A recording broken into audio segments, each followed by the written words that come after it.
Good morning and welcome back to Questioning Sense with me, Matt. Hope you guys are well. I hope it's all going swimmingly and all that jazz. All is well here, having a lovely week actually. The weather seems to have taken a turn for the better. It could almost be classed as spring, and obviously pubs have opened. So if you are following us on Instagram, you'll have seen me making a fool of myself drinking a beer in the street outside my local pub this week, which was a splendid evening.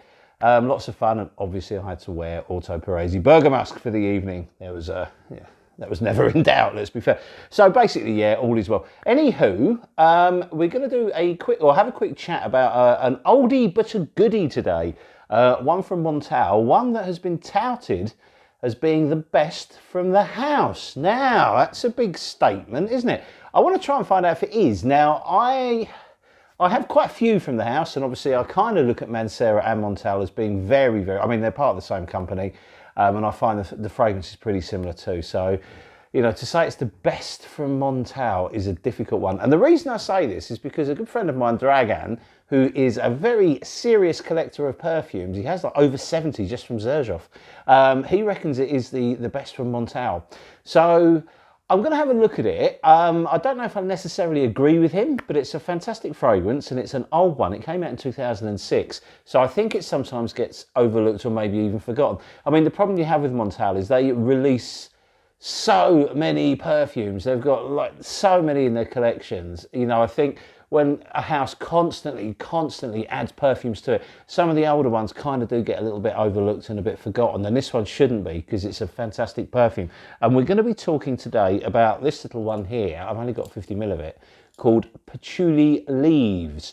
Now, I only have a 50ml of it because I have lots and lots of patchouli fragrances and I don't know if I needed another one. But this came up on, I think it was Notino, had it heavily discounted. So this was like £25 for a 50ml of an extremely good perfume, so I couldn't really say no.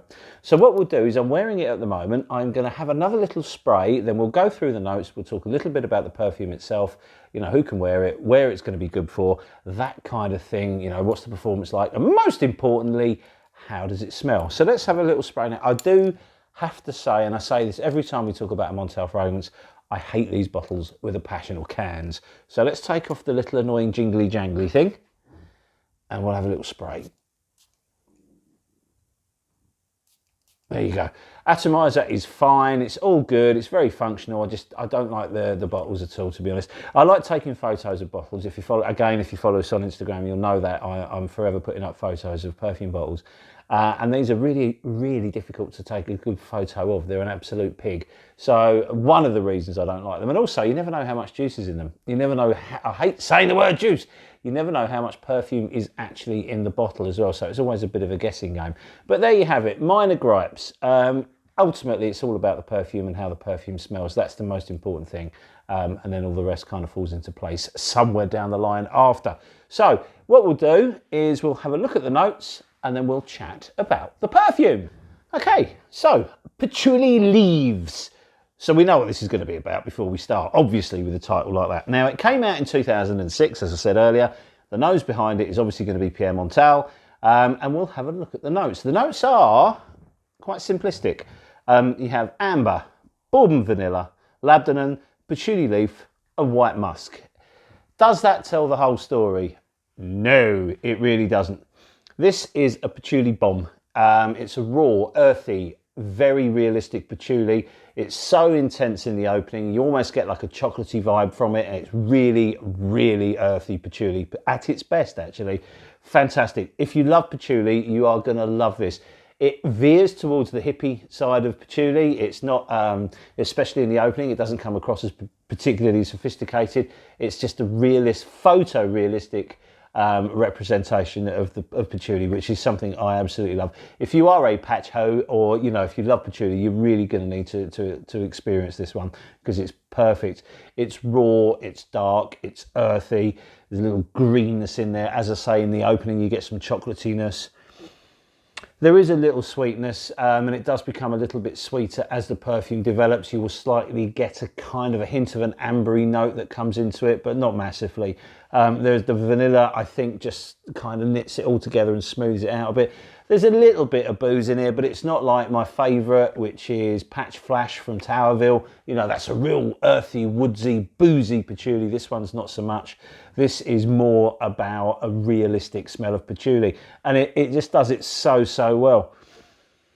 You know, it is so intense in the opening. As it dries down, it does become warmer, and it's certainly easy to live with if you like patchouli.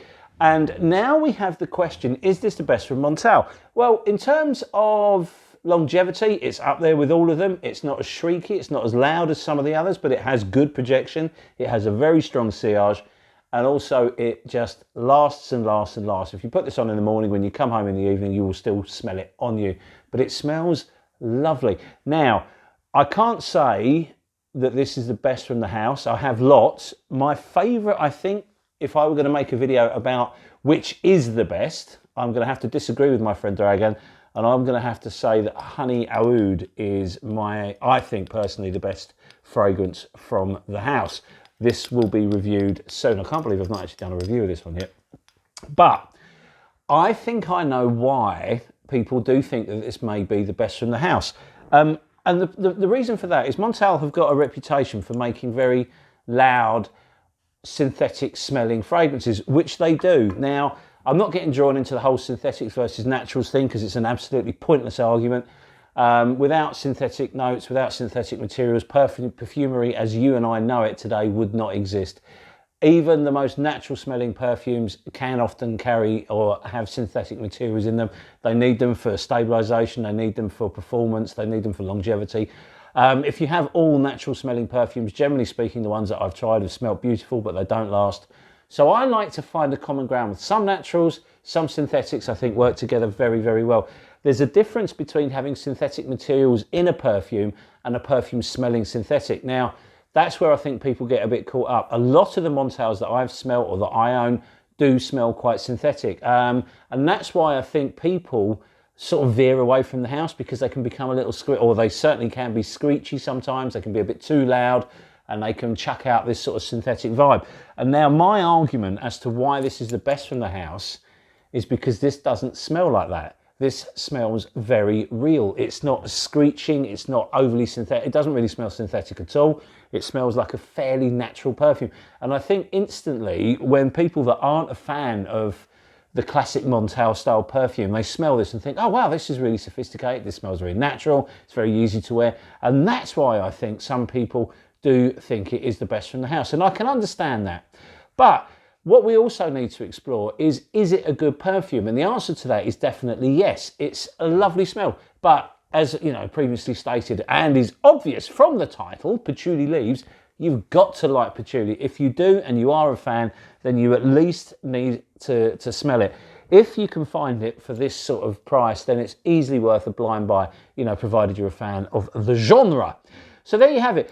A very long-lasting perfume, which is perfect for many environments. I think it would probably be better for cooler weather.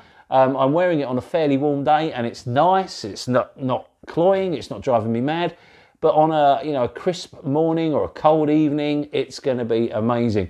Because it is all about patchouli, it just basically can be worn by anyone that likes patchouli. So it's completely unisex. A guy can wear this. A lady can wear this, a young thruster can wear this. Maybe it's not sweet enough for the thruster, I don't know. I do kind of have it in my head that thrusters only want to wear sweet perfumes, but if you're a young thruster and you don't mind not an overly sweet perfume, it could well be for you. For the more mature fragrance enthusiast, it's amazing. For those of you that want to walk around smelling like a professor in a university, then Patchouli Leaves is definitely going to be for you. Although, in fairness, I'm joshing, it could easily be, you know, dressed up to be sophisticated. You could wear this on an evening out. You could wear it to work, no problem at all. If you're working in an office, though, go a little bit light with it, because although it doesn't project massively, it is very noticeable upon your skin. So if you're sitting next to somebody all day at work, you know, just be a bit light on the trigger, because patchouli itself can be quite divisive. I'm a massive fan, but I know lots of people don't really gel with it, and they don't, oh no, I'm not a massive fan of patchouli, I don't like patchouli, and all that. Fair enough, don't buy it. But you know, if you are wearing it in an environment where you're going to be quite close to people, if that ever happens again, if you are going to be wearing it in an office environment or something like that, then, you know, be aware that not everybody loves patchouli, and you may be driving your colleagues mad if you overspray it. But I think it's excellent. I don't think it's the best from the house. I still think that I would go for Honey Oud over that. But it's certainly up there. It's certainly one of their best perfumes. I have no, you know, argument with that at all. If, you know, stating the obvious yet again, if you love patchouli, you'll get it. Don't be put off by the other materials in this though, because they do shine a little bit, but the overriding thing is this is a patchouli bomb. That's all you're going to get. You will get a little bit of the musk. You may get, you know, the vanilla's definitely there. I'm not saying it isn't.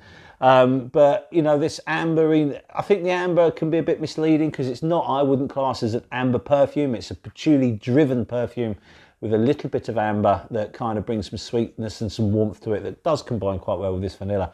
But be under no shocks or expectations of anything other than oodles of patchouli. So, you know, if that flies your kite, then certainly grab a bottle, and if you can find it at the price I did, then it's a no-brainer. Please enjoy it. Well, listen guys, thank you very much for your time. We are now back on schedule. We're chipping away at the backlog, so hopefully we can keep churning these videos out for your viewing pleasure. And I hope you've enjoyed this one, and we shall see you very soon on the next video. So cheers, thanks, and bye.